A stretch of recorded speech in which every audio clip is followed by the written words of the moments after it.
할렐루야. 주님의 사랑과 은총이 오늘도 여러분의 삶 가운데 있기를 주님의 이름으로 축복합니다. 오늘 우리가 함께 묵상하실 말씀은 출애굽기 10장 21절부터 29절까지 말씀이 되겠습니다. 여호와께서 모세에게 이르시되 하늘을 향하여 내 손을 내밀어 애굽 땅 위에 흑암이 있게 하라. 곧 더듬을 만한 흑암이리라.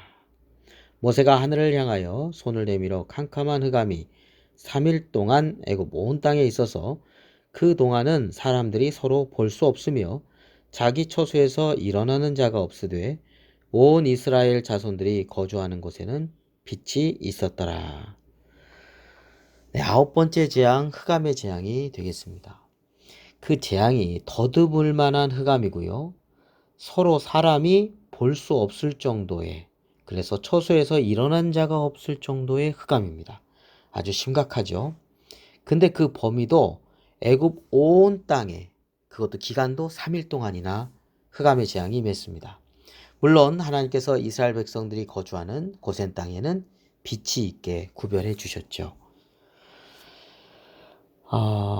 이 애굽 땅에는 춘분을 전후해서 이 계절풍이 이렇게 사막 가운데 불으면 이게 어두운 사막 그 바람이 이렇게 불어서 태양을 가리게 되고 한 2, 3일 정도 이렇게 국지적으로, 애굽 온 땅이 아니라 국지적으로 자연현상적인 그런 어두움이 임하게 되는 경우가 있다고 합니다. 이건 자연현상이고요. 이것은 모래로 말미암아 이렇게 생기는 깜깜하게 되는 것이죠. 근데 오늘 말씀은 흑암 그 자체예요. 흑암이 내린 것이고 애굽 온 땅이, 그 자연적인 사막바람은 국지적이지만 애굽 온 땅이 흑암의 재앙에 지금 속해 있습니다. 뿐만 아니라 이스라엘 땅에는 빛이 있었죠. 이게 차별적으로 이렇게 내리는 것으로 봐서는 이거는 흑암은 자연적인 어떤 현상으로서가 아니라 이 캄신이라고 하는 사막바람인데 그거 캄신이 아니라 흑암은 이게 재앙적인 의미에서의 흑암입니다. 근데 하나님께서 왜 흑암의 재앙을 이 애굽 땅에 9번째 재앙으로 주셨을까요? 여러 가지 의미가 있는 것 같습니다. 그 중에서 크게 두 가지만 생각해 보면 이 애굽 사람들은 태양을 우상 숭배를 했습니다. 그 우상 숭배 신이 뭐냐면 라예요. 라라고 하는 이 우상을, 태양신을 우상으로 섬긴 겁니다. 그거에 대해서 태양이 완전히 깜깜해짐을 통해서 태양의 신이 아니라는 것을 보여준 것이죠. 우상 숭배하는 것이 얼마나 허무하고 공허한가를 보여주신 사건이라고 하겠습니다. 태양이라는 것은 하나님의 피조물 가운데 하나일 뿐이라는 것이죠. 그래서 진정으로 섬겨야 될 분은 하나님이라는 것을 알게 되기를 원하셨던 것입니다.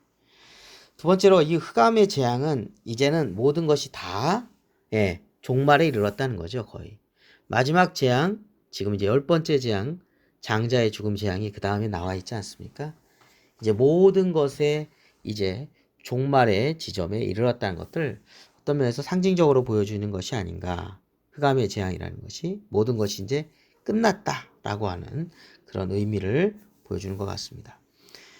자, 그런데 여기서 보면 바로가 모세를 불러서 이번에 이렇게 이야기합니다. 24절입니다.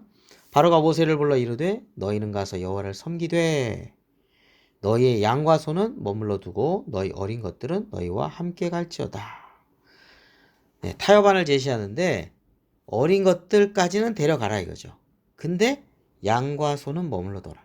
이렇게 얘기합니다. 이것은 양과 소가 없이 광야에 간다? 이건 죽을지도 모르는 겁니다. 오래 갈 수가 없어요. 그러니까 애굽으로 다시 돌아올 수밖에 없다는 것이죠. 그것을 이용해서 바로가 이러한 제안을 하는 것입니다. 자, 그에 대해서 모세가 어떻게 대답했을까요? 25절입니다. 모세가 이르되 왕이라도 우리 하나님 여호와께 드릴 제사와 번제물을 우리에게 주어야 하겠고 우리의 가축도 우리와 함께 가고 한 마리도 남길 수 없으니 이는 우리가 그 중에서 가져다가 우리 하나님 여호와를 섬길 것이며 또 우리가 거기에 이르기까지는 어떤 것으로 여호와를 섬기는지 알지 못함이니이다 하나. 심지어는 한 마리도 남겨두지 않고 가축 다 데려갈 거라고 얘기하고요. 심지어 또 바로 왕, 당신도 왕이라도 우리 하나님 여호와께 드릴 제사와 번제물을 우리에게 주어야 한다. 이렇게 아주 단호하게 대처합니다. 자, 여기에 반응이 어땠을까요? 27절입니다. 여호와께서 바로의 마음을 완악하게 하셨으므로 그들 보내기를 기뻐하지 아니하고 바로가 보내지 않게 한다는 것이죠. 28절이요. 바로가 모세에게 이르되 너는 나를 떠나가고 스스로 삼가 다시 내 얼굴을 보지 말라. 내가 내 얼굴을 보는 날에는 죽으리라. 바로가 아주 엄포를 놓습니다. 다시 내 얼굴 못 본다. 내가 내 얼굴 보는 날에는 죽이겠다는 거죠. 죽으리라. 떠나가라는 겁니다. 자, 29절입니다. 모세가 이르되 당신이 말씀하신 대로 내가 다시는 당신의 얼굴을 보지 아니하리다. 모세도 단호합니다.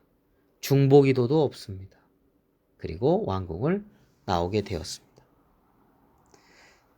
이렇게 완악하고 계속해서 죄악 가운데 머물러 있을 때 임하는 것은 심판과 재앙밖에는 없을 것입니다. 오늘 말씀을 정리해 봅니다. 오늘 말씀에서 우리는 우상 숭배에 대해서 하나님이 심판하시는 것을 보게 됩니다.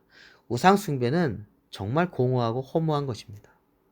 근데 사람들은 피조물을 조물주처럼 창조주처럼 절대자인 것처럼 우상 숭배합니다. 지금 현대사회 속에서도 보면 짐승을 우상으로 섬기는 나라들이 있습니다. 참 공허하고 어리석은 것이죠. 그렇습니다. 우리는 유일하신 하나님, 창조주 하나님, 우리를 구원해 주신 하나님을 기억하고 섬기는 것이 가장 복되다는 것을 다시 한번 생각하게 합니다. 오늘도 믿음 가운데 하나님 말씀 가운데 순종하는, 그리고 하나님의 선하신 인도하심 가운데 살아가는 복된 하루가 되시기를 주님의 이름으로 축복합니다. 거룩하신 아버지 하나님, 오늘 하루를 주님께 맡깁니다. 하나님 선한 길로 인도해 주시옵시고 우리를 창조하시고 우리를 너무나 잘 아시고 우리를 너무나 사랑하시고 우리와 동행하시를 원하시는 주님과 오늘도 복된 하루를 보낼 수 있도록 인도해 주시고 하나님의 돌보심과 하나님의 인도하심 가운데 살아가며 하나님이 기뻐하시는 일들을 잘 감당할 수 있도록 인도해 주옵소서.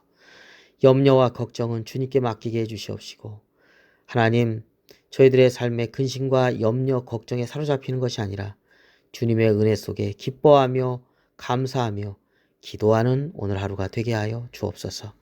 예수 그리스도의 이름으로 기도드립니다. 아멘.